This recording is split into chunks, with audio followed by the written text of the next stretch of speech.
Hi, hi. எப்படி இருக்கீங்க? நல்லா இருக்கேன். என்ன ரொம்ப நாளாக வீடியோ காணோம்?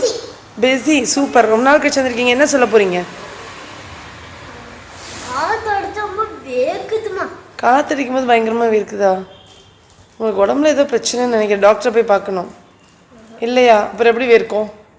சைக்கிளுக்கு காத்தடிச்சேன். சைக்கிளுக்கு காத்தடிச்சாவா?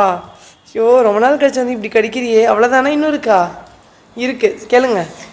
மழை வந்துச்சு. அப்புறம் யாரோ மழை வச்சுட்டு போனாங்க. அதுக்கப்புறம் மழை நனையவே இல்லை. ஏன்? அவங்க ரெயின் கோட் போட்டிருப்பாங்க. மழை வந்தால் ஒதுங்கிட்டாங்களோ இல்லையா? அது எப்படி மழை வந்தால் நனையாம அவங்க மட்டும் போவாங்க? ஏன்னா அவங்க குடமிளகா வச்சுட்டு போனாங்க. குடமிளகா விற்றுட்டு போனாங்களா? ஐயோ, ரொம்ப பயங்கரமாக யோசிக்கிற ரக்ஷிதா நீ. பா, முடியல என்னால் நிஜமாலுமே. ஸோ உங்களுக்கு இந்த மாதிரி கடி ஜோக்ஸ் பிடிச்சிருந்துச்சுன்னா மறக்காம எங்கள் சேனலை சப்ஸ்கிரைப் பண்ணுங்க, வீடியோக்கு லைக் பண்ணுங்க. S, thank you. பாய் பாய் சொல்லுங்க. பாய். பாய்.